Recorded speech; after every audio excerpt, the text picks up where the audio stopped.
আলহামদুলিল্লাহ। ওর মার বোনেরা, ভাই, দোস্ত, বুজুর্গ, আল্লাহ তাবারক ওয়া তাআলা আমাদেরকে দুনিয়াতে পাঠিয়েছেন, পুরুষ বানিয়েছেন আর মহিলা বানিয়েছেন, কাউকে পুরুষ কাউকে মহিলা। আর পুরুষ আর মহিলা দুই তবকার জন্য, দুইজনের জন্যই সফলতার মাপকাঠি একটাই দিয়েছেন, সেটা হচ্ছে আল্লাহকে রাজি করা, সেটা হচ্ছে জান্নাতকে পেয়ে যাওয়া। আল্লাহকে রাজি করা আর তার রসুলের সুন্নত অনুযায়ী জীবন যাপন করা আর নিজের ঠিকানা জান্নাত বানানো। দুনিয়াতে ওই জিন্দেগি অবলম্বন করতে হবে যেটা আল্লাহ চেয়েছেন, যেভাবে আল্লাহ চেয়েছেন, তার রসুল যেভাবে বলেছেন। আর না হলে দুনিয়াতে অশান্তি আর অসফলতা আর ধ্বংস অনিবার্য।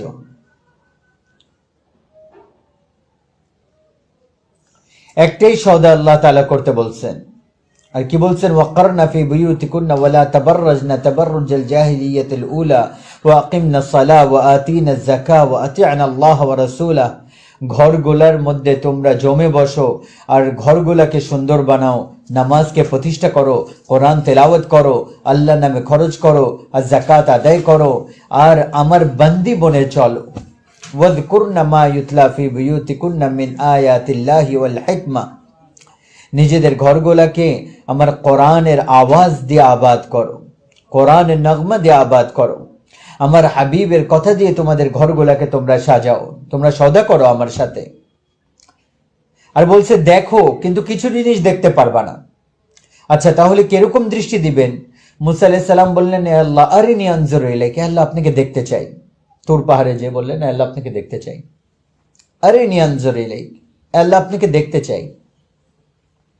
তো আল্লাহ বলেন, লান তারানি, মুসা আমাকে দেখতে পারবা না। লা ইয়ারানি হাইয়ুন ইল্লা মাত, এই দুনিয়াতে যেই চোখ আমাকে দেখবে ওই চোখ শেষ হয়ে যাবে, মরে যাবে, সহ্য করতে পারবে না।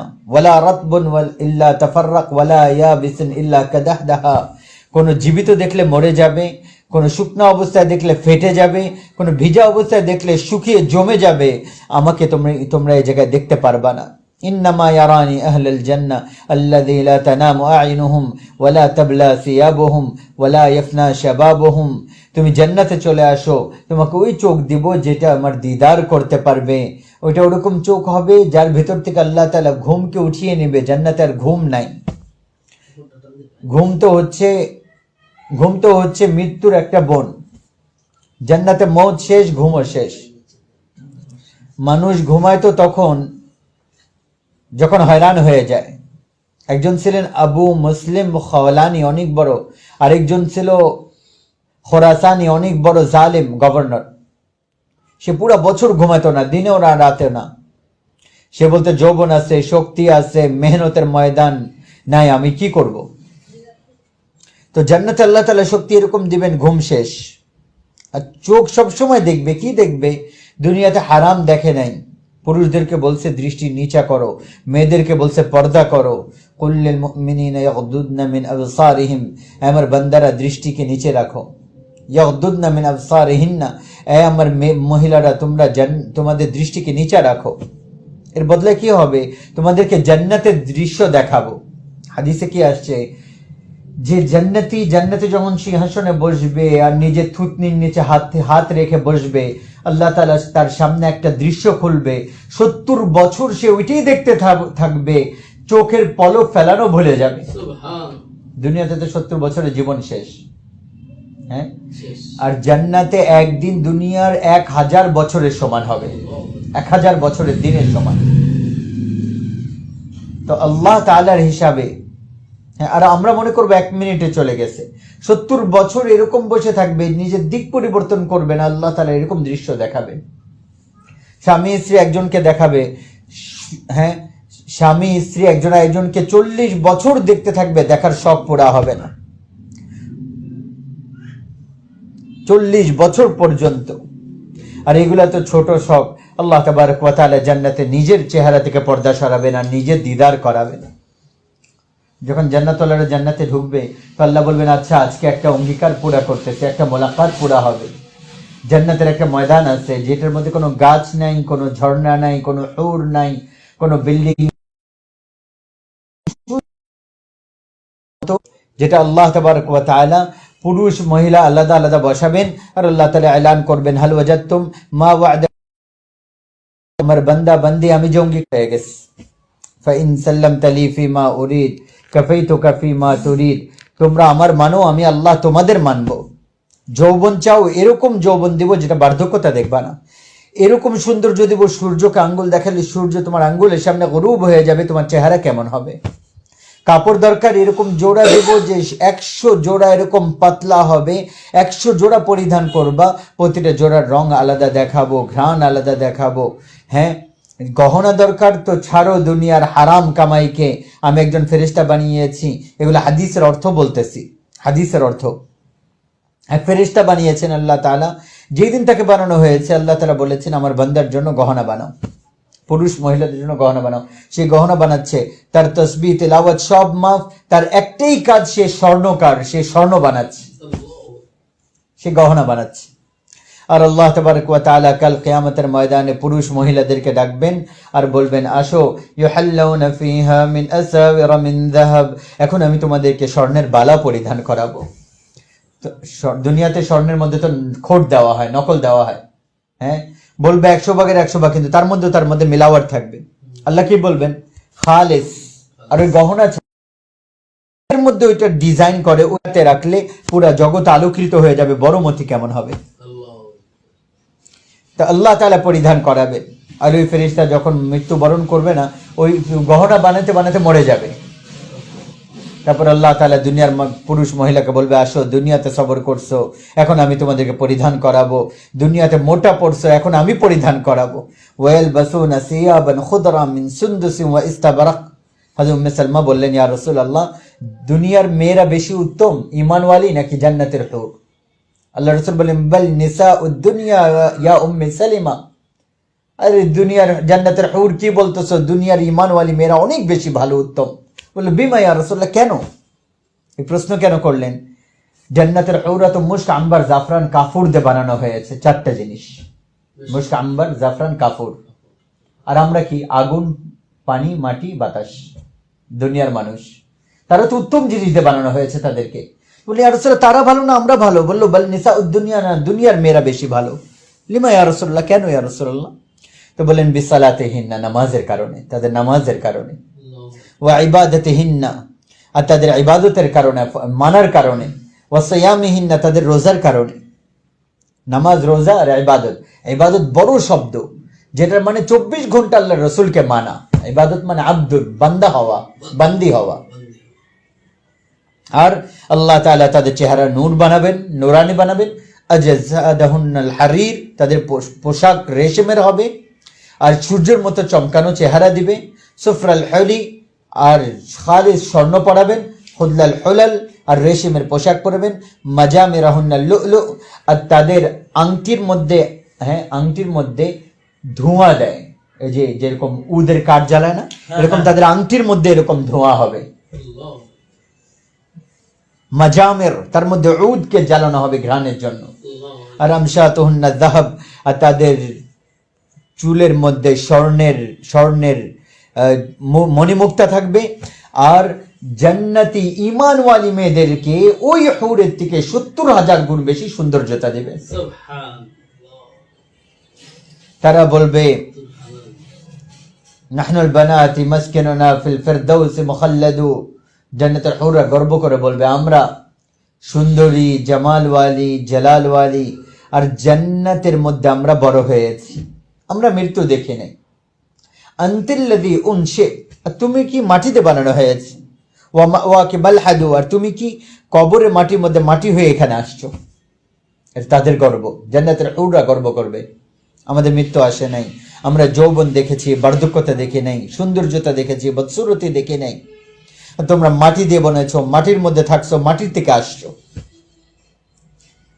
তার উত্তরে আমাদের ঈমানওয়ালি মেয়েরা বলবে নাহনুল মুসাল্লিয়াতু ফামা সাল্লাইতুন্না, আমরা নামাজ পড়েছি, তোমরা কোনোদিন নামাজ পড়ো নাই। আমরা নামাজ পড়েছি। ওয়া নাহনু সাইমাত ফামা সামতুন্না, আমরা রোজা রেখেছি, তোমরা রোজা রাখো নাই। ওয়া নাহনুল মুতাসাদ্দিকাতু ফামা তাসাদ্দাকতুন্না, আমরা আল্লাহর নামে খরচ করেছি, তোমরা কখনো খরচ করো নাই। নাহনুল মুতাওয়াদ্দিআতু ফামা তাওয়াদ্দাতুন্না, আমরা আল্লাহর জন্য ঠান্ডায় শীতে গরমে গরম ঠান্ডা পানি দিয়ে ওযু করেছি, তোমরা করো নাই। হযরত আয়েশা রাদিয়াল্লাহু তাআলা আনহা বললেন, ফাগালাবনাহুন্না, ঈমান ওয়ালি মেয়েরা এই কারণে জান্নাতের হুরদের উপর জিতে যাবে, জিতে যাবে। হ্যাঁ, দুনিয়া থেকে বলছে খারাপ কথা শোনো না, তোমাদের কানকে বন্ধ করো, কি হবে? তোমাদেরকে আমার কালাম শোনাবো। আল্লাহ বলবেন, আচ্ছা আমার অঙ্গীকার পুরা হয়েছে না কিনা? বলে আল্লাহ হয়ে গেছে। না, একটা বাকি আছে যেটা এখন পুরা হবে। বলে আল্লাহ ওটা কি? আলম ইউফাক্কিল মাওয়াজিনহু, আপনি কি আমাদের নেকি বাড়ান নাই? ওয়াইজাহজান্না আনিন নার, আপনি জাহান্নাম থেকে নাজাত দেন নাই আমাদেরকে? ওয়াইদখুলনাল জানান, আমাদেরকে জান্নাতে ঢোকান নাই? এখন কি অঙ্গীকার বাকি? हैरान परेशानिर मध्य अल्लाह ताला बोलबेन, ए रिदवान, আমার বান্দা বান্দি আর আমার মধ্যখানে পর্দা সরিয়ে দাও, এরা আমাকে মন ভরে দেখে নেক। লা ইলাহা ইল্লাল্লাহ। ওই জায়গায় মানুষ তো মাটি, হ্যাঁ মাটির মানুষ, আর চোখ তো কোনো কি চোখ, আর এই জায়গায় দেখে মানুষ পেরেশান হয়ে যায়। আর এই মানুষকে বানানে ওয়ালা যখন আল্লাহ তাআলা সামনে আসবেন, ওই আল্লাহ কেমন হবে? তো বলতেছিলাম, যেই চোখ হারাম থেকে বাঁচবে ওই চোখ আল্লাহকে দেখতে পারবে। আর আল্লাহ তাআলা এক একজনের নাম নিয়ে জিজ্ঞাসা করবেন, কেমন আছো তুমি, ভালো আছো, খুশি আছো? এক একজনের নাম নিয়ে। আইয়ুব আলাইহিস সালাম 18 বছর অসুস্থ ছিলেন, শরীরে কোনো অঙ্গ ছিল না যার মধ্যে ব্যথা ছিল না, ব্যথা ছিল না। আর কোনো রাত 18 বছর এরকম ছিল না যে যার মধ্যে ঘুম ছাড়া কাটে নাই, ঘুমাতে পারতেন না। তারপর আল্লাহ আবার সুস্থ করে দিয়েছিলেন। আর এরকম সুস্থতা দিয়েছেন যে ওনার বিবি তো সব মরে গেছিল, একজনই বাকি ছিল, আর উনি কোথা থেকে নিয়ে এসে খেদমত করতেন, খাওয়াইতেন। তো আল্লাহ যখন ওনাকে ঠিক করে দিলেন, তো ওনার বিবি যখন আসলেন না ঘরে, তো দেখলেন সুন্দর যুবক বসে আছে, আর আইয়ুবের কোনো খবরই নাই। তো হেরান পেরেশান, এদিক ওদিক তাকাইলেন, পর্দা করে নিলেন, বললেন, ভাই আমার এখানে স্বামী ছিল অসুস্থ, চলতে পারে না, উনি কোথায়? দেখতেছি না, আপনি দেখছেন কোথাও? তো উনি হাসতে লাগলেন, বললেন, আরে আমি তো তোমার স্বামী আইয়ুব, আল্লাহ তাআলা আমাকে আবার যৌবন দিয়ে দিছে। আল্লাহ তাআলার সাথে ওয়াফাদারি করি না, আজকে টাকা পয়সা পিছনে দৌড়াচ্ছি। টাকা পয়সা দিয়ে কোনোদিন সুখ পাওয়া যায়? বাচ্চাদের বাচ্চা না হইলে কি ঘরের মধ্যে পেরেশানি আসে? বা বেশি হইলে শান্তি আসে? বা বাচ্চা কম হইলে শান্তি আসে? দেখেন, যেই ঘরের মধ্যে দিন আছে, বড় বংশ হোক ছোট বংশ হোক, বড় ফ্যামিলি হোক ছোট ফ্যামিলি হোক, হ্যাঁ, যেই ঘরে আল্লাহ তাআলার ঈমান আর আমল নেই, ওই ঘরে কোনোদিন শান্তি নেই। একবার কেউ বলল আইয়ুব আলাইহিস সালামকে, আপনার অসুস্থতার দিন মনে আসে? বলতে লাগলো, অসুস্থতার যে দিনগুলো ছিল না, এগুলো সুস্থতার দিনের থেকে বেশি ভালো ছিল। বললো, ওইটা কিভাবে? ওটা তো আপনার অঙ্গে অঙ্গে ব্যথা ছিল। বলতে লাগলেন, যখন আমি অসুস্থ ছিলাম, আল্লাহ তাআলা প্রতিদিন রাতে একবার আমাকে আরশ থেকে জিজ্ঞাসা করতেন, আইয়ুব তুমি কেমন আছো? বলে ওই আওয়াজের মধ্যে এরকম একটা মজা ছিল যে আমার সমস্ত ব্যথা আমি ভুলে যেতাম। আর একজন মহিলা যখন এই চোখ দিয়ে আল্লাহকে দেখবে, একজন পুরুষ যখন এই চোখ দিয়ে আল্লাহকে দেখবো, আমাদের আল্লাহকে আমরা ইনশাআল্লাহ দেখবো। আজকে আমাদের এই শখই নেই। আমাদের অন্তর আসলে মরে গেছে, আমাদের অন্তর কঠিন হয়ে গেছে। কিরকম অন্তর, কিরকম পাথরের মতো শক্ত হয়ে গেছে, যার মধ্যে আল্লাহ তার রাসূলের কথা আমাদেরকে প্রভাবিত করে না।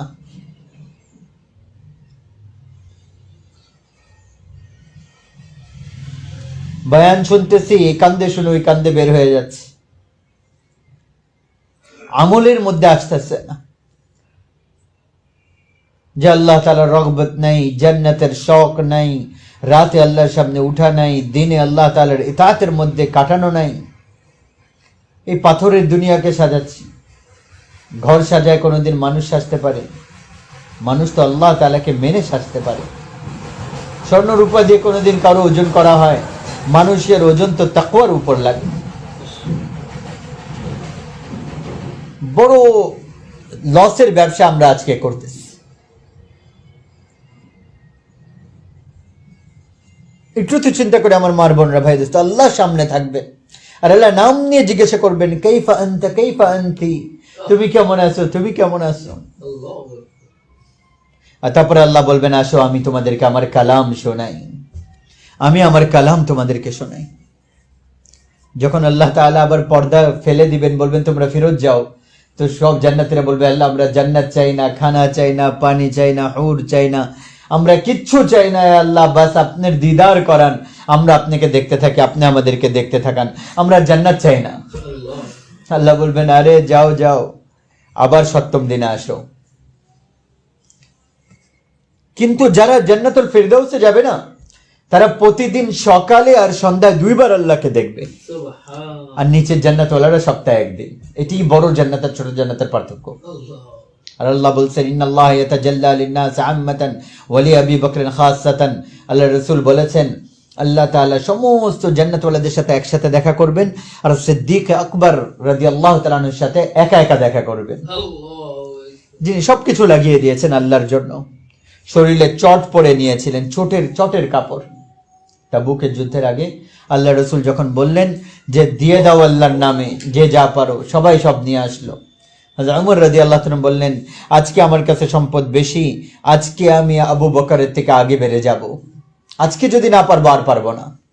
তো নিজের সম্পদের 2 ভাগ করলো, অর্ধেক বাড়িতে অর্ধেক নিয়ে আসলো, আর দরবারে নবুয়তে পৌঁছলো। হযরত আবু বকর রাদিয়াল্লাহু তাআলা একটা ছোট একটা গাঠি, ওমর রাদিয়াল্লাহু তাআলা বড় বড় সামান, উদাহরণ দিচ্ছি, ওমর রাদিয়াল্লাহু সামান বেশি, আবু বকর রাদিয়াল্লাহু সামান কম। কিন্তু আরশ ওয়ালা আল্লাহ তাআলা জানেন যে কোরবানি কার বেশি। তো আল্লাহ রাসূলের ইলম তো সাথে সাথে না, আল্লাহ জানেন, তো হযরত হাবিবকেও জানায় দিয়েছেন যে ওমর কি রেখে আসছে, আবু বকর কি রেখে আসছে রাদিয়াল্লাহু আনহুমা। যদি এই প্রশ্ন হতো আবু বকর কতটুকু আনছো, তাহলে ওমর রাদিয়াল্লাহু তাআলা জিতে যেতেন, আবু বকর রাদিয়াল্লাহু হেরে যেতেন। এই প্রশ্ন হযরত আবু বকরকে পিছনে করে দিতেন। আর প্রশ্ন এটাই হওয়ার কথা ছিল যে আপনি কতটুকু আনছেন। যেমন আপনি যদি কোনো মাদ্রাসা মসজিদে দান খয়রাত করেন বা সদকা দেন, যাকাত দেন, তো বলবে যে আপনি কতটুকু আনছেন, এটা জিজ্ঞাসা করবে, এটা বলবে না যে আপনি কতটুকু রেখে আসছেন, এটা জিজ্ঞাসা করবে নাকি? হ্যাঁ, তো আল্লাহর রাসূলের এরকমই কথা জিজ্ঞাসা করার কথা ছিল, কিন্তু আল্লাহর রাসূল প্রশ্ন পরিবর্তন করে দিলেন। প্রশ্ন কি হচ্ছে, ওমর পিছনে কি রেখে আসছো? বললো ওমর পিছনে কতটুকু রেখে আসছো? বললেন অর্ধেক রেখে আসছি আর অর্ধেক নিয়ে আসছি। আবু বকর তুমি পিছনে কতটুকু রেখে আসছো? বললো পিছনে আল্লাহ তার রাসূলকে রেখে আসছি আর বাকি সব নিয়ে আসছি।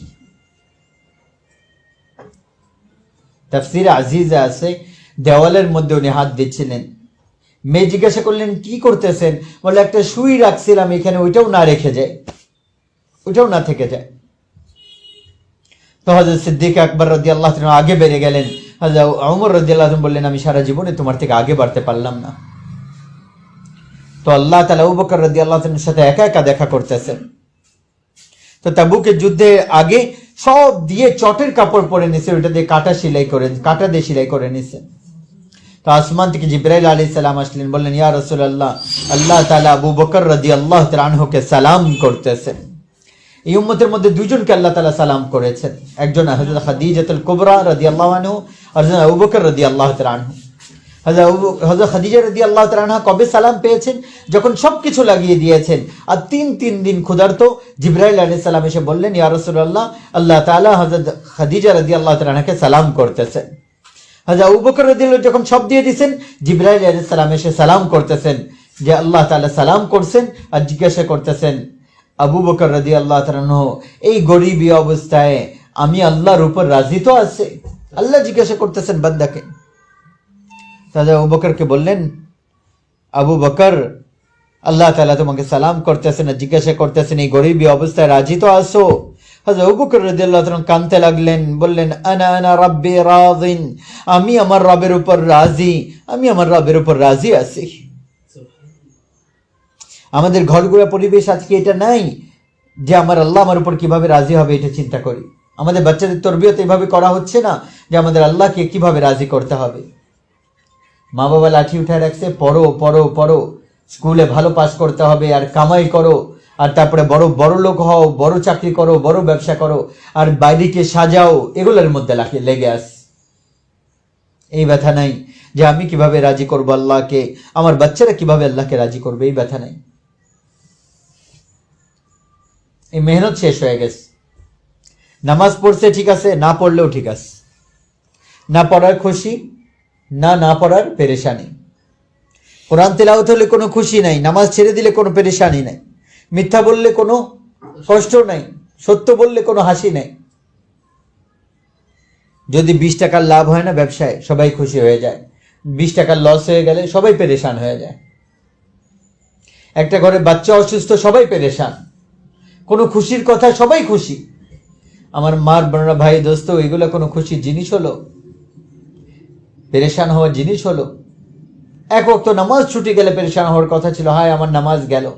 আর এখানে তো মাস চলে যায়, ফরজ নামাজ ঘরের মধ্যে একজন পড়ার তৌফিক পায় না, এরকম ঘর আছে। পেরেশানি, বেকারারি, যেটা আল্লাহর জন্য হওয়ার কথা ছিল ওটা টাকা পয়সার জন্য।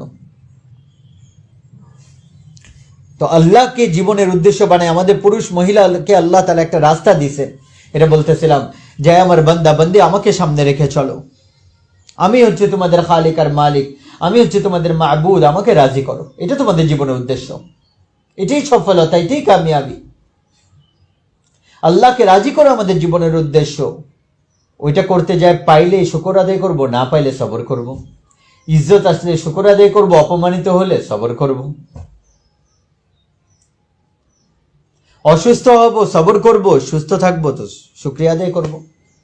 কিন্তু আমরা আল্লাহকে জীবন উদ্দেশ্য বানায় চলতে হবে। জমিন আসমানে আমাদের কারো কাছ থেকে কিছু দরকার নেই আল্লাহ তার রাসূল ছাড়া। আর আল্লাহকে রাজি করা তো সহজ। দেখেন এখানে কত মারা আছে ভেতরে, বাবারা আছেন আপনারা। বাচ্চারা যদি মা বাবা যদি নারাজ হয়ে যায় না, তাহলে এই মা বাবাকে রাজি করতে বাচ্চাদের কত কষ্ট হয়ে যায়। আর তারপরে খোটা দেয়, তুমি আমার সাথে এটা করছো, আমার সাথে এটা করছো, তারপরে যায় রাগ ঠান্ডা হয়। বাবার নারাজ হয়ে গেলে কত কিছু করলে তারপরে আমরা খুশি হই। ভাই, ছেলে, মেয়ে, স্বামী, স্ত্রী একজনকে খুশি করতে কত সময় লাগে। আর তারপরে সন্ধি হয়ে গেলেও তারপর মনে কষ্ট যায় না, একদম যায় না, আস্তে আস্তে যায়। আর ওই মালিক, ওই খালিক, ওই রাজিক, ওই আল্লাহ, ওই জুল জালালি ওয়াল ইকরাম, उन्हें खालिक मखलूक ना, उन्हें राज़िक मरज़ूक ना, उन्हें गालिब मगलूब ना, उन्हें नासिर मंसूर ना, उन्हें हफीज़ हाफिज़ महफूज ना, उन्हें मालिक ममलूक ना, उन्हें गालिब मगलूब ना, उन्हें कादिर मकदूर ना, उन्हें आज़्ज़ मिन कुल्ल अज़ीज़, সমস্ত ইজ্জত থেকে বড় ইজ্জত ওয়ালা, আকবর মিন কুল্লি কবীর, সমস্ত বড় থেকে অনেক বড়, আযম মিন কুল্লি আযীম, সমস্ত আজমত ওয়ালা থেকে বড় আজমত ওয়ালা। যেরকম এই নোংরা মাটির মানুষের তওবার অপেক্ষা করতেছেন আর বলতেছেন তুমি একবার তওবা করো, আমি 10 বার মাফ করব। সুবহানাল্লাহ। বাস আমরা তওবা করি, আল্লাহর সামনে তওবা করি, আল্লাহ আমি পাক্কা সচ্চা দিলে তওবা করতেছি। লাওয়াজাদাল্লাহ তাওয়াবার রাহিমা, আল্লাহ বলেন দেখো তোমরা তওবা করো, দেখো আমি কিভাবে মাফ করি। দেখেন আল্লাহ তাআলা সত্তা না মুনফাইল, আরবি শব্দ মুনফাইল মানে কোনো ঘটনা দিয়ে প্রভাবিত হওয়া। আল্লাহ তাআলার সত্তা হচ্ছে প্রভাবিত হওয়া থেকে মুক্ত। আচ্ছা এখন আসছো, যখন বুড়া হয়ে গেছো, বুড়ি হয়ে গেছো, এখন না না না না হবে না, এরকম না। জীবনের শেষ নিঃশ্বাসের আগে তওবা করবে, তওবা কবুল, বাস তওবা করতে হবে। আল্লাহ আপনি আমাকে মাফ করে দেন, এই শব্দ আল্লাহ এরকম পছন্দ করেন যে আল্লাহ রসুল বলেছেন তোমরা যদি সবাই গুনাহ না করো তাহলে আল্লাহ তোমাদের সবাইকে মৃত্যু দিয়ে এরকম জাতি আনবে যারা গুনাহ করবে, তওবা করবে, আল্লাহ তাদেরকে মাফ করবে, কারণ আল্লাহ মাফ করতে ভালোবাসেন। লাওয়াজাদাল্লাহ তাওয়াবার রাহিমা, তোমরা আমাকে মেহেরবান পাবা, তওবা করো। আর বান্দাবান্দি যখন তওবা করে তো আসমানে আলোকৃত হয়ে যায়। যেমন আলোকৃত হইলে বোঝা যায় যে এখানে খুশি। এই যে 31st নাইট গেল, সব জায়গায় সাজাইছে, হ্যাঁ, মনে হচ্ছে যে এরা খুশি। তো আসমানেও আল্লাহ তাআলা আলোকৃত করে দেন যখন কোনো বান্দা বান্দি মুন্সিগঞ্জে তওবা করে নেয়। হ্যাঁ, আপনার আমার খুশি হওয়ার কথা ছিল যে আল্লাহ আপনি আমাকে মাফ করছেন, কিন্তু আল্লাহ খুশি হন যিনি আমাদের তওবার কোনো পরোয়া নেই। আমরা তওবা করলেও আল্লাহ ধনী, নামাজ পড়লেও আল্লাহ বড়, না পড়লেও আল্লাহ বড়। আমাদের ইতাআত আল্লাহকে উঁচা করে না, আমাদের নাফরমানি আল্লাহকে নিচা করে না। আমাদের ফরমাবরদারি দিয়ে আল্লাহ সম্মান বাড়ে না, আর নাফরমানি দিয়ে আল্লাহ সম্মান কমে না। তারপরে আল্লাহ তাআলা খুশি হন। আচ্ছা দেখেন, আপনার আমার জাননেওয়ালা মোহাব্বতওয়ালা কাছের যদি কেউ চলে আসে, আপনি আগে বেড়ে তাকে গলায় লাগান, হাত মেলান না, আরো কাছে হইলে গলায় লাগান, তারপরে তাকে পাশে বসান। আল্লাহর কসম, আল্লাহ তাআলা জমিন আসমানে বাদশা এরকমই করেন। কি বলেন? মান আকবালা ইলাইয়া তালাক্কাইতুহু মিন বাঈর, যে আমার দিকে আসে, চাহে পুরা জীবন গুনাহ করে আসছে, আর তারপরে আসার জন্য নিয়ত করছে, আগে বাড়ছে, আমি আল্লাহ আগে বেড়ে তার ইস্তেকবাল করি। তালাক্কাইতুহু মিন বাঈর, মানুষ খোঁটা দিবে যে এত কিছু করে এখন আল্লাহওয়ালা হইতে গেছে। আল্লাহ বলে যত ইচ্ছা করছে তওবা করো, আমি কবুল করে নিলাম। আল্লাহ কি বলেন? আগে বেড়ে তাকে ইস্তেকবাল করি। আচ্ছা, আমাদের থেকে যদি কেউ মুখ ফিরায় চলে যায়, আমরা বলি সে আসলে আসবে, না আসলে নাই, আমার ঠেকানা। আল্লাহ এরকম করেন না। আল্লাহ বলেন ওয়ামান আরাদা আন্নি নাদাইতুহু মিন করিব, আর যে আমার থেকে মুখ ফিরিয়ে নেয়। আল্লাহ কি বলে? মুখ ফিরিয়ে নেয়, আল্লাহর থেকে মুখ ফিরায় নেয়। আল্লাহ কি করেন? বলে আমি তার পিছনে যাই, তার কাঁধে হাত দিই, কাঁধে দিয়ে বলি এদিকে আসো, ওইদিকে না।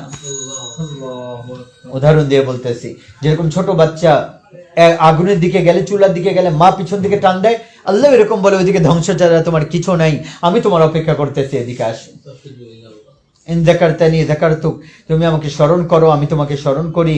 ওয়া ইন নাসিতানি যাকারতুক, তুমি আমাকে ভুলে যাও, তারপরেও আমি তোমাকে স্মরণ রাখি। তোয়ালিনি ওয়ালিক, তুমি আমার সাথে বন্ধুত্ব করো, আমি তোমার সাথে বন্ধুত্ব করি। তুমি আমার সাথে লেনদেন করো, আমি তোমার সাথে লেনদেন করি। তুরিদু আন্নি ওয়া আনা মুকবিলুন আলাইক, তুমি আমার থেকে মুখ ফিরিয়ে নাও, তারপরে আমি তোমাকে ছাড়ি না, আমি তোমাকে বলি এদিকে আসো, এদিকে আসো। একবার ইব্রাহিম আলাইহিস সালামের কাছে এক মুশরিক কাফের মেহমান আসলো, বললো আল্লাহর নাম দিয়ে খাও। বললো আমি আল্লাহকে মানি না। বললো যাও উঠো, আমি আল্লাহকে যে মানি না তাকে খাওয়াই না। আল্লাহ তাআলা জিবরাইল আলাইহিস সালাম পাঠালেন যে ইব্রাহিম, নাফরমান আমার ছিল, 70 বছর খাবার বন্ধ করি নাই, তোমাকে একবেলা খাওয়ানোর দায়িত্ব দিলাম, তুমি তার খাবার বন্ধ করে দিলা। যাও তাকে ডেকে আনো, তাকে খাওয়াও। যে আল্লাহ কাফিরের উপর এরকম মেহেরবান, তো আল্লাহ রাসূলের উপর কি এরকম মেহেরবান? এই জন্য তওবা করি আমার মা আর বোনা ভাই দোস্ত। বনি ইসরায়েল এক যুবক ছিল, বড় গুনাহগার, মানুষকে অনেক ডিস্টার্ব করতো। তাকে শহর থেকে মানুষ বের করে জঙ্গলে পাঠিয়ে দিল। সঙ্গী সাথী মানুষ বন্ধু কেউ নাই, মরতে লাগলো। আসমানের দিকে তাকালো, কি বলতে লাগলো? লাউ আলিমতু আন্না আযাবি ইয়াজিদু ফি মুলকিক, আল্লাহকে বলতেছে যে আল্লাহ, যদি আমি এটা জানতাম যে আপনি আমাকে আযাব দিলে আপনার বাদশাহী বেড়ে যাবে, আর যদি আপনি আমাকে মাফ করলে আপনার বাদশাহী কমে যাবে, যদি এটা ঠিক হয় তাহলে আমি আপনার কাছে কিছুই চাই না। আর যদি আমাকে মাফ করলে, আমাকে আযাব দিলে যদি আপনার বাদশাহী বাড়ে তাহলে আযাব দেন, আর আমাকে মাফ করলে আপনার বাদশাহী যদি কমে যায় আমাকে মাফ করার দরকার নাই। আর যদি আমাকে মাফ করলে আপনার বাদশাহী কমে না, আর আযাব দিলে আপনার বাদশাহী বাড়ে না, তাহলে আল্লাহ আমি ফরিয়াদ করতেছি, আমার মা বাবা আমার সাথ ছেড়ে দিস, আমার বন্ধু বান্ধব আমার সাথ ছেড়ে দিস, আমি জঙ্গলের মধ্যে একা মরতেছি, আমার কোনো সঙ্গী সাথী নাই, আপনি আমার বনে যান। আমি তো শেষ সময় তওবা করতেছি আল্লাহ, কিন্তু আমার আর কোনো সাহারাও তো নাই, আমাকে মাফ করে দেন। আর এটা করে তার জান বের হয়ে গেল। আল্লাহ তাআলা মুসা আলাইহিস সালামের উপর ওহী পাঠালেন, আমার এক বন্ধু জঙ্গলে মারা গেছে, আপনি তার কাফন দাফন পড়ায়, জানাজা পড়ায় দাফন করেন, আর পুরা শহরে ঘোষণা করেন যত গুনাহগার এই শহরে আছে, যে তার জানাজা পড়বে তাকেও মাফ করে দেব। সব দৌড়ায় গেল, দেখলো ওই বদমাশ। তো বললো আপনি কি বলতেছেন মুসা আলাইহিস সালাম, এ তো এরকম খারাপ, এরকম খারাপ, বের করে দিছি, আর আপনার আল্লাহ বলতেছে আল্লাহ আপনার আল্লাহর বন্ধু। তো মুসা আলাইহিস সালাম আল্লাহকে বললেন আল্লাহ এরকম এরকম। আল্লাহ বললেন তারাও সত্য, আমিও সত্য, এরা এরকমই ছিল। কিন্তু লামা সাবাতহু সাকারাত, যখন আমি তার উপর মৃত্যুর কষ্ট শুরু করলাম, ফারা ইয়ামিনান, সে ডাইনে তাকালো, ফালামা রাআ আহাদান, সে কোনো সাথী পাইল না। ফারা ইসরাহু, সে বামে তাকালো, সে কোনো সাহারা পেল না। সে সামনে দেখলো, পিছনে দেখলো, কোনো সাহারা সে পেল না, কোনো সাথী সঙ্গী পেল না। তো সে ওই বেবসি অবস্থায় আমাকে ডাকলো। আল্লাহ বললেন, আমার ইজ্জতের কসম, সে ওই সময় যদি পুরা দুনিয়ার মানুষের মাফি চাইতো, আমি পুরা দুনিয়ার মানুষকে মাফ করে দিতাম। সে তো শুধু নিজের জন্য চাইছে। তো যে আল্লাহ এরকম ব্যক্তিকে মাফ করতে তো ইয়ার, আপনাকে আমাকে মাফ করবেন না? আপনাকে আমাকে মাফ করবেন না? আমাদের মেয়েদেরকে করবেন না? আর হুজুরের উম্মতি, আমরা তো আল্লাহর রসুলের উম্মতি, আমাদের মেয়ের আল্লাহর রসুলের উম্মতি। আজকে আমরা বুঝি নাই যে আমরা আল্লাহর রহমত কি জিনিস। নিঃশ্বাস বের হওয়ার আগে আগে মাথা নত করে ফেলি বাস। কিন্তু কথা হচ্ছে এটা যে নিঃশ্বাস কবে বের হবে এটা কে জানে। যৌবনে যাবে না বার্ধক্যতায় যাবে। তো এই জন্য এখন তওবা করি, আজকে তওবা করি, আল্লাহ আমি তওবা করতেছি। তারপর আল্লাহ তাআলা রহমতকে আসতে দেখেন। আরেকটা ঘটনা বলি, কারুনের নাম তো শুনছেন না, কিরকম জালেম ছিল কারুন। যে মুসা আলাইহিস সালামের উপর ব্যভিচারের অপবাদ দিছে, নাউজুবিল্লাহ। আল্লাহ তাআলা যাকাতের আদেশ করছিলেন ওই সময়। আমাদের যাকাত হচ্ছে 100 টাকায় 2.5 টাকা, আর তাদের ছিল 100 টাকায় 10 টাকা। আর কারুনের অনেক সম্পদ ছিল, তো হিসাব করে দেখলো কোটি কোটি টাকা দিয়ে দিতে হবে।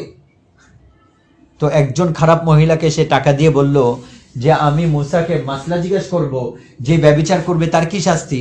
সে বলবে পাথর মেরে মেরে ফেলো। তো তুমি উঠে বলবা আমার সাথে আপনি এটা করছেন, নাউজুবিল্লাহ। তো এই খারাপ মহিলা রাজি হয়ে গেল। প্রথমে ইমান না থাকলে তো টাকার জন্য নিজের ইমান বিক্রি করে দেয় মানুষ, জানও দিয়ে দেয়। মুসা আলাইহিস সালাম বয়ান করতেছিলেন, কারুন দ্বারা বলল যে বিবাহিত খারাপ কাজ করবে তার কি শাস্তি। বললো তাকে পাথর মেরে মেরে মেরে ফেলো। বলে আপনি করলে, বলে আপনাকেও মেরে ফেলা হবে, আমাকেও মেরে ফেলা হবে। তো ওই মহিলাকে দাঁড়া করায় দিল।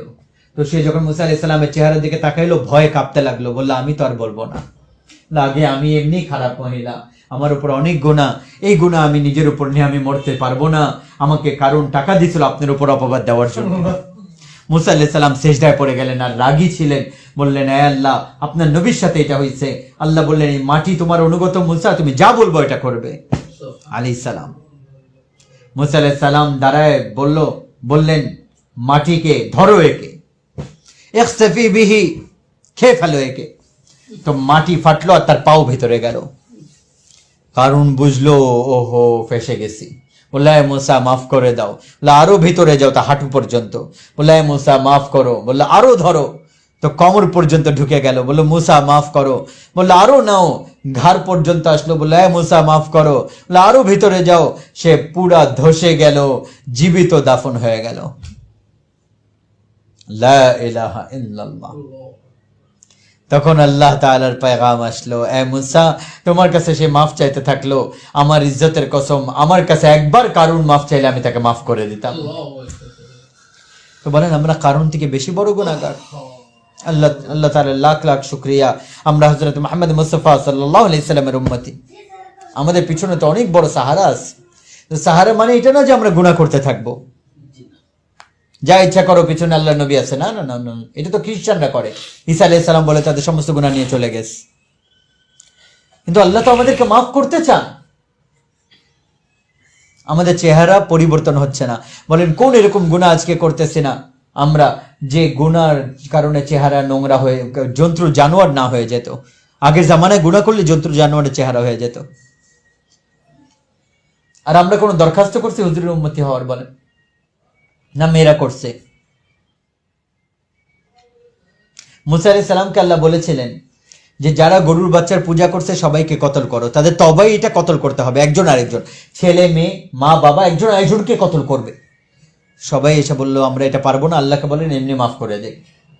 তো মুসা আলাইহিস সালাম 70 জন নেক বান্দা নিয়ে তুর পাহাড়ে গেলেন, আল্লাহ এমনি মাফ করে দেন।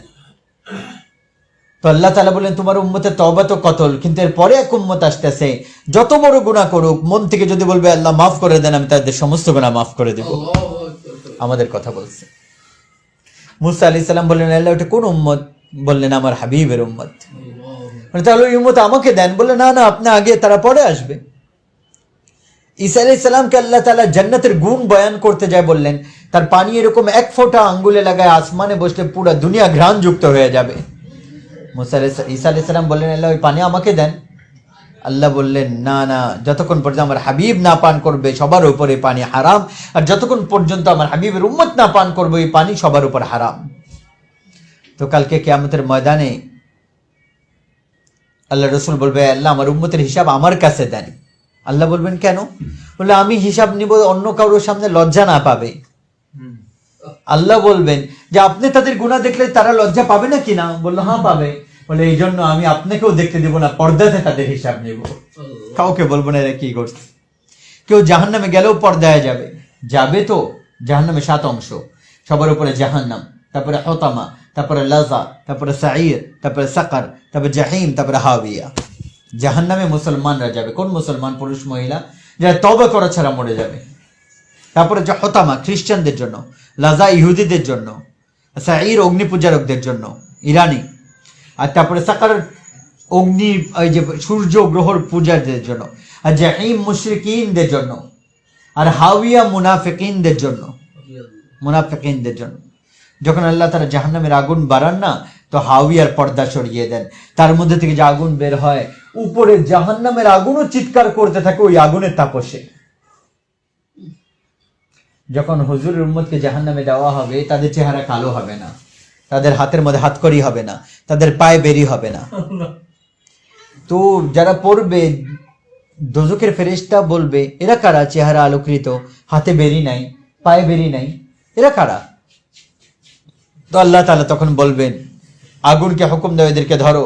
এই মালিক, এদের হাতে বেরি দিও না, এই হাত সদকা দিছে আমার নামে। এই পায়ের মধ্যে শিকল দিও না, এই পাও আমার মসজিদের দিকে অনেকবার উঠছে।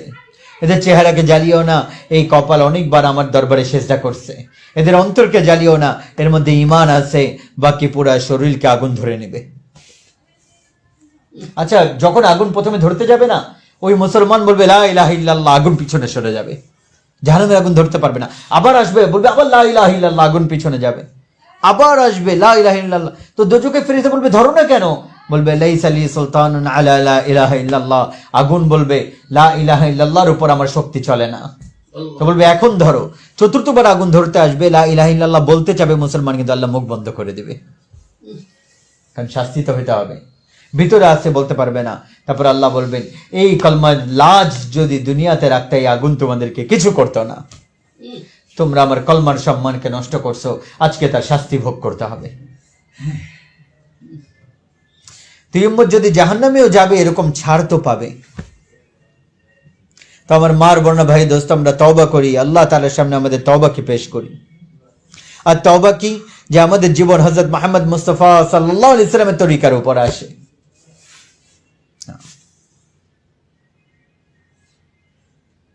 আর দেখেন, বাদশাদের দরবার তো রাত্রে বন্ধ হয়ে যায়, আমাদের রবের দরবার তাহাজ্জুদে খাস দরবার খোলে। হ্যাঁ, বাদশাদের একটা খাস দরবার হয়, যে জায়গায় বিশেষ মানুষরা, মন্ত্রী মিনিস্টার যারা, তার উজির নাজির, তারা যেতে পারে। আর দরবারে আম হচ্ছে সাধারণ মানুষদের জন্য, অল্প সময় কিছুক্ষণ খোলা হয়। তো আল্লাহ তাআলার একটা দরবারে খাস আছে, একটা দরবারে আম আছে। দরবারে আম কি? যেটা এখন খোলা, রাত 12টা পর্যন্ত খোলা থাকবে। আর রাত্রে 12টা বাজবে, অর্ধরাতের পরে দরবারে খাস খুলে। যখন সবাই ঘুমের মধ্যে আর গুনার মধ্যে অথবা অন্য কিছুর মধ্যে, তখন আল্লাহ তাআলা প্রথম আসমানে এসে দরবারে খাস খুলেন আর বলে, আছে কেউ আমার বান্দা বান্দি যে আমার সাথে সন্ধি করতে চায়, আমার কাছ থেকে কিছু নিতে চায়, যে তওবা করতে চায়, আমাকে নিজের দুঃখের কথা শোনাইতে চায়? আছে কেউ? মুহাম্মদ বিন হুসাইন বাগদাদি রহমতুল্লাহ আলাইহি বাজারে যে এক বান্দি কিনলেন, মহিলা। ওই সময় মানুষ বিক্রি হতো, তো সবাই বলল এ পাগল। বলল অসুবিধা নেই। তো অর্ধরাতে চোখ খুললো, দেখলো ওই বান্দি যাকে কিনে নিয়ে আসছে গত রাতে, সে জানামাজে বসে আল্লাহর সাথে কথা বলতেছে, চোখের পানি পড়তেছে।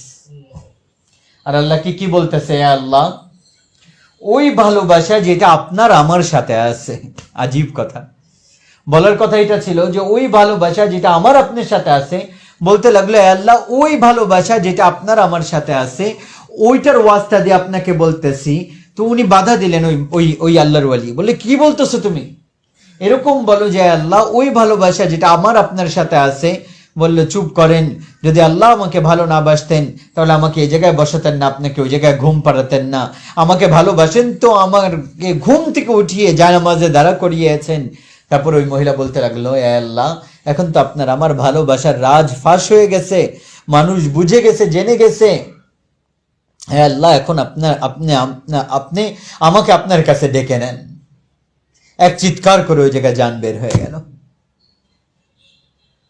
তো উনি বললেন, আমার বড় পেরেশানি হলো, আমি সকালে উঠলাম, তার কাফন নিতে গেলাম, কিনতে গেলাম কাফন, আর কাউকে জানার নেই। ফেরত আসলেন মানুষ নিয়ে, মহিলা নিয়ে, তো দেখলেন সবুজ কাফন পরিধান করা শুয়ে আছে, তার উপর নুরানি লাইন লেখা, আলা ইন্না আউলিয়া আল্লাহি লা খাউফুন আলাইহিম ওয়া লা হুম ইয়াহজানুন। শুনে রাখো, আল্লাহ তাআলার বন্ধুদের দুনিয়াতেও কোনো ভয় নাই, আখিরাতেও কোনো ভয় নাই। তো আমরা আল্লাহর দিকে ফিরি আমার মার বোনরা, ভাই দোস্ত, আল্লাহর দিকে ফিরা কি? হযরত মুহাম্মদ মুস্তাফা সাল্লাল্লাহু আলাইহি সাল্লামের জিন্দেগি আমাদের পুরুষদের মধ্যে আসতে হবে, আমাদের মেয়েদের মধ্যে আসতে হবে। যদি না আসবো তাহলে এই জিন্দেগি বড় আফসোসের দিকে যাবে। দাওয়াতে তাবলীগের নামে যে মেহনত করা হচ্ছে, এটা এই কথার একটা মেহনত হচ্ছে, এগুলোই দাওয়াত। এটা খতমে নবুয়তের দায়িত্ব যে পুরো দুনিয়ার মানুষের কাছে যায় আল্লাহ তার রাসূলের কথা পৌঁছানো। কারণ আমরা আমাদের নবীকে শেষ নবী বানি, এই জন্য ওনার পয়গাম দুনিয়ার কোনায় কোনায় পৌঁছানো আমাদের জিম্মাদারি মনে করি, আমাদের মেয়েদেরও দায়িত্ব, আমাদের পুরুষদেরও দায়িত্ব। এটাকে আমাদের ভিতরে পুরো আলমে ফেলানোর একটা তরতিব আছে। বাহিরে বেরেও দিনে কাজ করতে হবে, ঘরে থেকেও করতে হবে। আমাদের ঘরের মধ্যে নামাজ জিন্দা করি, কোনো ছেলে মেয়ে বেনামাজি না থাকে, কোনো মহিলা বেনামাজি না থাকে, বেপর্দা না থাকে। প্রতিটা ঘরে তেলাওয়াত হবে, আল্লাহ তাআলার জিকির হবে, রাসূলুল্লাহ সাল্লাল্লাহু আলাইহি সাল্লামের জীবনী আর সাহাবাদের জিন্দেগি আলোচনা হবে, তালিমের হালকা লাগবে। আল্লাহর ওয়াস্তে আমাদের বাচ্চাদের জন্য একটু সময় বের করি। তাদেরকে কি করি, আজকে স্কুলে পাঠাই, আর তারপরে আসার পরে আবার টিউশনি, আবার তো পড়া, আর মেয়েরা ঘর বাড়ি সাজানো। হ্যাঁ, আমাদের বাচ্চারা এরকমভাবে বড় হচ্ছে যেরকম জঙ্গলের গাছ, কোনো গাছ ডাল এদিকে বের হয়, কোনো ওইদিকে বের হয়। বাগানের গাছ বানায়, জঙ্গলের গাছ না, যে তার দেখাশোনা করতে হবে। আমাদের বাচ্চাদের দেখাশোনা করতে হবে। ফ্যাক্টরি, বাড়ি, বাংলো, গাড়ি, ফ্যাক্টরি, এগুলো আমাদের পুঁজি না। আমাদের পুঁজি আমাদের বাচ্চারা। কিরকম পুঁজি? যে আপনি দুনিয়া থেকে চলে যাবেন তো মৃত্যুর পরে আপনার কোনো কাজে আসবে। আর যদি তারা এটাও না জানে যে আমাদের বাবা মা চলে গেছে, তাদের দরজা কিভাবে আল্লাহর কাছে বুলন্দ হবে এটাই না জানে, তাহলে আমাদের বাচ্চাদেরকে আমরা বরবাদ করে গেছি। আমাদের বাচ্চাদের ভবিষ্যৎ বানিয়ে যাই। ভবিষ্যৎ বানানো কি? আখিরাত পর্যন্ত তৈরি করে যায়, আল্লাহর সামনে দাঁড়ানোর যোগ্য করে যায়। যে সময় বাচ্চাদের পরীক্ষা শুরু হয় না, মা বাপ লাঠি নিয়ে দাঁড়া যায়, তৈরি করো, প্রিপারেশন নাও। বাচ্চাদের প্রিপারেশন করাই, আল্লাহ বলছে তৈরি করাও, এই প্রশ্ন সমাধান করায় যাও। বাচ্চাদের জন্য সময় বের করি, আর না হলে জালেম হব আপনি আমি কিয়ামতের ময়দানে। বাচ্চারা এসে আপনার আমার কলার ধরবে, আল্লাহ টাকা পয়সা দিয়ে গেছে, ইমান শেখা যায় নাই। এর জন্য বাচ্চাদেরকে সময় দিই ঘরের মধ্যে, তাদেরকে আখিরাত বলি, কবর বলি, নামাজ যে কথা জিজ্ঞাসা করি পড়ছে নাকি না, কোরআনের কথা জিজ্ঞাসা করি পড়ছে নাকি না। কাউকে গালি তো দেয় নাই। মেয়েদেরকে ছোটবেলা থেকে পর্দা নিশি বানায়, যাতে কালকে যায় তো বুঝতে পারে যে আমাদের উপর কি পাবন্দি আছে, যে আল্লাহর জন্য আমরা সব সহ্য করতে পারি। এগুলা করার জিনিস ঘরের মধ্যে। নামাজ, জিকির, তেলাওয়াত, হুজুরের সিরাত, হুজুরের জিন্দেগি, সাহাবাদের জিন্দেগি, এগুলো আমাদের ঘরের মধ্যে প্রতিদিন এগুলা স্বামী স্ত্রীর জন্য সময় বের করবে। আর এগুলাকে অন্যদেরকে বলার জন্য জামাত বনে বনে আল্লাহ তাআলার রাস্তায় বের হতে হবে। আর ফেরা শিখতেও হবে, পৌঁছানোর জন্য, শিখার জন্য। এই জিম্মাদারি আল্লাহ তাবারক ওয়া তাআলা পুরুষদের উপরে যেরকম দিয়েছেন, মা বোনদের উপরে ওরকম দিয়েছেন। আল্লাহ তাআলা 40 বছর, আপনি একবার একটা কথা আমরা দাওয়াতের লাইনে বলবো, আল্লাহ তাবারক ওয়া তাআলা এরকম বদলা দিবেন যেটা কিয়ামতের ময়দানে আমরা চিন্তাও করতে পারবো না। আর ফাস্তাআনি ফিল আমাল, তওবা করি, পিছনে সব মাফ হয়ে যাবে, আর আগে নেকির কাজে চলতে থাকবো, নতুন খাতা লেগে যাবে। এই জন্য আমার মার বোন ভাই দোস্ত, আমাদের জিন্দেগিকে আমরা সাজাই, আমাদের জিন্দেগিকে আমরা তৈরি করি। আজকে কোন দিকে আমরা চলতেছি? কোন দিকে আমাদের মা বোনরা চলতেছে? আমাদের এলাকার মানুষ, আমাদের পুরুষ, আমাদের মহিলারা কোন দিকে যাচ্ছে? একটু বসে মাঝে মাঝে চিন্তা করি, এই অবস্থায় যদি দুনিয়া থেকে চলে যাবো, আল্লাহর সামনে কি নিয়ে দাঁড়াবো? কয়টা নামাজ? 74। এই জন্য আমার মার বোনরা, ভাই দোস্ত, আল্লাহ তাআলার কাছ থেকে তো কিছু লুকানো যাবে না। হ্যাঁ, আমি গুনাহ করতেছি, ঘরের মধ্যে লুকে আন্ডারগ্রাউন্ডে যায়, এটা কেউ আমাকে তো লুকাইতে পারবে না, বাঁচাতে পারবে না আল্লাহর কাছ থেকে। আল্লাহ কি বলেন? ইয়া আইয়ুহান নাসু তাকু রাব্বাকুম ইন্না যালজালাতাস সাআতি শাইউন আযীম ইয়াওমা তারাউনাহা তাযহালু কুল্লু মুরদিআতিন আম্মা আরদাআত ওয়া তাদউ কুল্লু যাতি হামলিন হামলাহা ওয়া তারান নাসা সুকারা ওয়া মা হুম বিসুকারা ওয়ালাকিন আযাবাল্লাহি শাদীদ। এ লোগো, আল্লাহকে ভয় করো, কিয়ামতের ভয়ঙ্কর পরিস্থিতি সামনে আসতেছে। ফাফিরু ইলাল্লাহ, এই পুরুষ মহিলা দৌড়াও আল্লাহ তাআলার দিকে, নিজেদের মুকদ্দমার তৈয়ারি করো। ইয়াউমা তারজুফুর রাজিফা, যখন ভূমিকম্প আসবে, আর ভূমিকম্পের উপর ভূমিকম্প আসবে। হাল আতাকা হাদিসুল গাশিয়া, ওই দিন যেটা তোমাদের উপর ছেয়ে যাবে, ওইটার ব্যাপারে কোনো হোশ আছে? আল কারিআ, ওই আওয়াজ যেটা তোমাদের কানে পর্দাকে ছিঁড়ে দিবে। মাল কারিআ, ওইটা কেমন আওয়াজ? ওয়ামা আদরাকা মাল কারিআ, কোনো খবর আছে এটা কিরকম আওয়াজ? আল হাক্কা মাল হাক্কা ওয়ামা আদরাকা মাল হাক্কা ইযা জুলজিলাতিল আরদু জিলজালাহা ওয়া আখরাজাতিল আরদু আসকালাহা ইয়াওমা তাশাক্কাকুস সামাউ বিল গামাম ওয়া নুজিলাল মালাইকাতু তানজিলা ইয়াওমা ইযিন তু'রাদুন লা তাখফা মিনকুম খাফিয়া। এই জায়গায় এত জবরদস্ত কোরআনের আয়াত, কঠিন আয়াত, যদি এগুলা পাথরের উপর পড়তো, পাথর চূর্ণ বিচূর্ণ হয়ে যেত। এই আয়াতগুলো আপনাকে আমাকে বলতেছে যে এই পুরুষ, এই মহিলা, তো ইয়ার হয়ে যাও, তোমার সামনে বড় একটা মোকদ্দমা আছে, আর আমার সামনে তোমাকে দাঁড়াইতে হবে, আর আল্লাহ দাঁড়া করাবেন, শরীরে এক ফোঁটাও কাপড় থাকবে না, আর এই পাকে মাটি থেকে উঁচা করতে পারবো না। দেখেন, এগুলো শিখার জন্য, দেখেন তবলিগের কাজ কোনো দল না যে আপনাদের দল ভারী করার জন্য আমরা মেয়েদেরকে একসাথে করতেছি, পুরুষদেরকে একসাথে করতেছি, এরকম না। এটা পুরো একটা ইসলাম আমাদেরকে শিখতে হবে, যেটা আমাদের স্কুলে শেখানো হয় না, কলেজে না, ইউনিভার্সিটিতে কে শিখাবে? শুরু থেকে তো মখলুকের ব্যাপারে পড়তেছি, মখলুকের ভালোবাসায় মরে গেছি, আর কালকে আফসোস করতে করতে আবার উঠানো হবে। তবলিগ ওই মেহনত যেটা জীবনের দিককে পরিবর্তন করতে বলা হয়, যে এটা দিক পরিবর্তন করার দ্বারা পরিবর্তন হবে, তওবার দ্বারা পরিবর্তন হবে। আল্লাহর রাস্তায় বের হই, জীবনকে পরিবর্তন করি, আর মালিক আল্লাহর সামনে তওবা করি। আর এখন কোনো নবী আসবে না, আমাদের নবী শেষ নবী, আমাদের হাবিব শেষ হাবিব, আমাদের রসুল শেষ রসুল।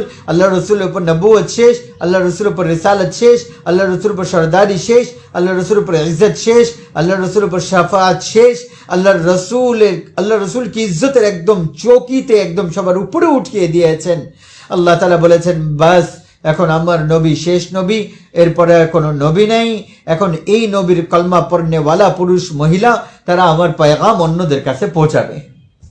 দেখেন, আমাদের কি দরকার ছিল যে আপনাদেরকে একসাথে করে বয়ান শুরু করব, আর আপনারা বলবেন ওয়াহ ওয়াহ ওয়াহ ওয়াহ। আপনাদের ওয়াহ ওয়াহ যে আমার কবরেতে কোনো কাজে আসবে না। আপনাদের গালি হোক আর আপনাদের প্রশংসা আমার তো কোনো কাজে আসবে না।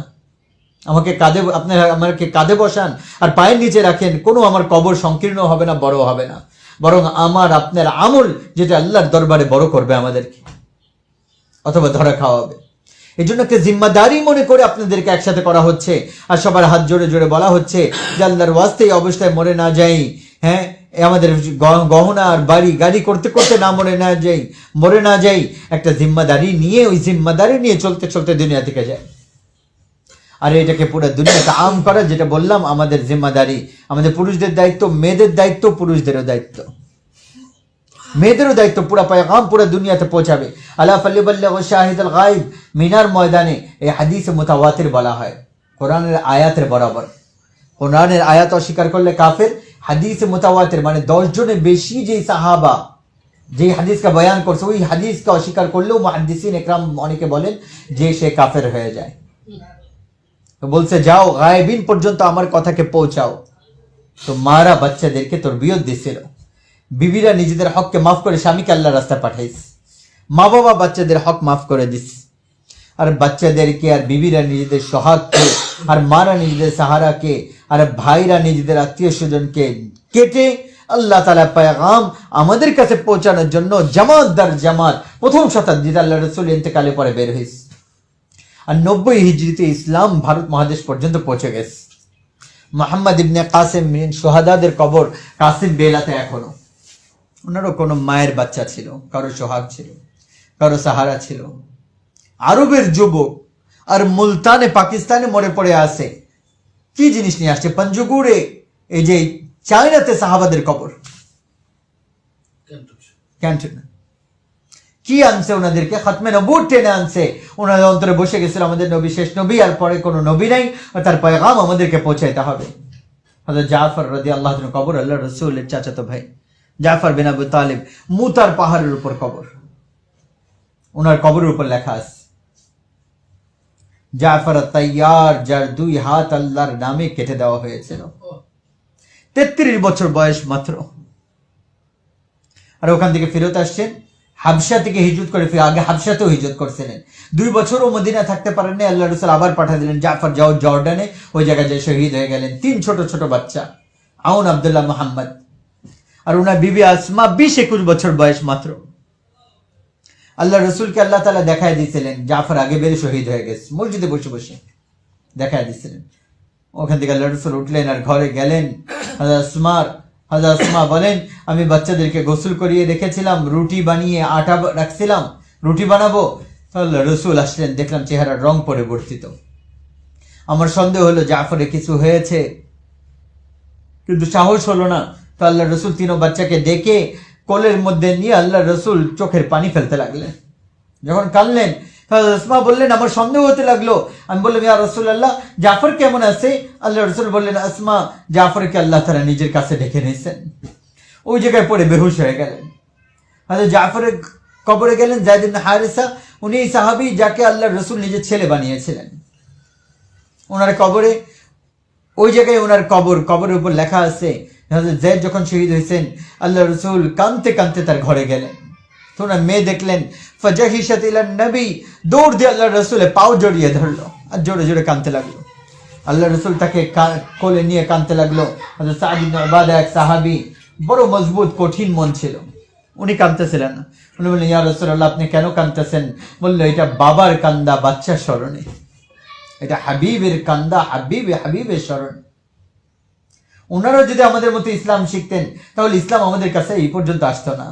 আমাদের মতো ইসলাম যদি তারা মানতেন, যে কোথায় লেখা আছে ঘর ছেড়ে যাওয়া, অনেকে বলে না, আমরা বলি যেখানে লেখা আছে ওই জায়গায় আমরা পড়ি না, আর যে জায়গায় পড়ি ওই জায়গায় তো লেখা নেই।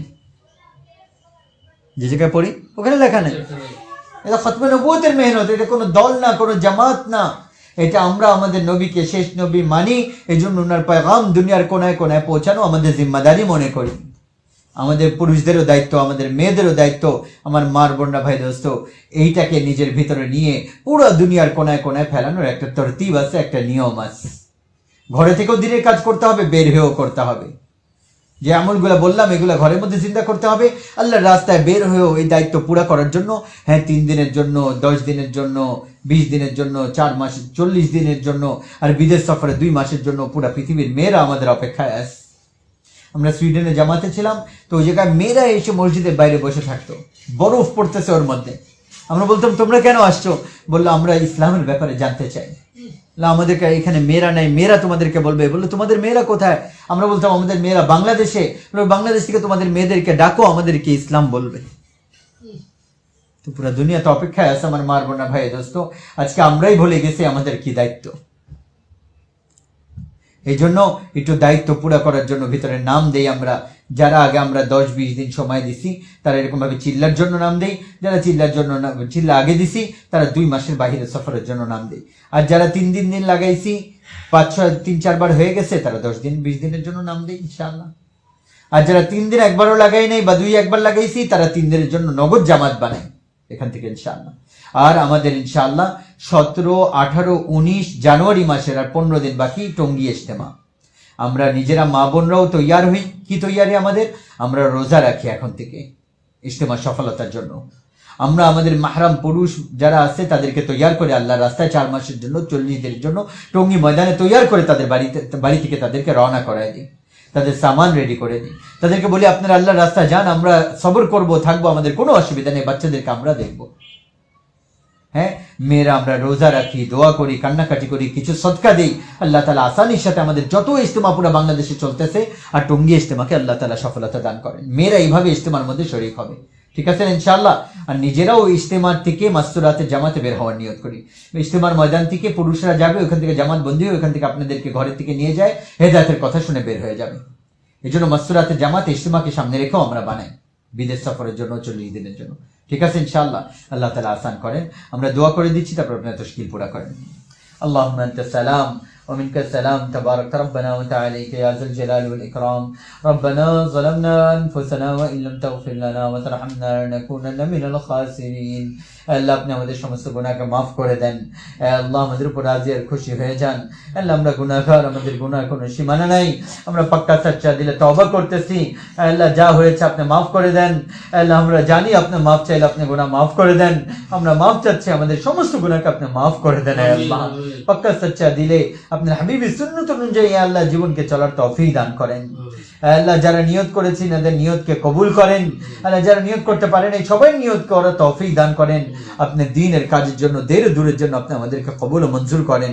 ঘরওয়ালাদেরকে, এলাকাওয়ালাদেরকে কবুল করেন। পুরুষদেরকে, মেয়েদেরকে, বাচ্চাদেরকে দ্বীনের কাজের জন্য কবুল ও মঞ্জুর করে নেন। মওত পর্যন্ত হকের সাথে কোরআন হাদিসের পথে লেগে থাকার তৌফিক দান করেন। আল্লাহ আপনার ফজল ও করমে, আপনার হাবিবের উসিলায় আমাদের দোয়াকে কবুল ও মঞ্জুর করে নেন। সুবহান রাব্বিকা রাব্বিল ইজ্জাতি আম্মা ইয়াসিফুন ওয়া সালামুন আলাল মুরসালিন আলহামদুলিল্লাহি রাব্বিল আলামিন। জাযাকাল্লাহ। আপনারা তাশকিল পুরা করেন, তারপরে মা বোনরা যাবেন। আধা ঘন্টার মতো তাশকিল পুরা করতে পারেন। জামাত বানান 3 দিনের, 10 দিনের, 20 দিনের, 40 দিনের বাহির সফরের জন্য।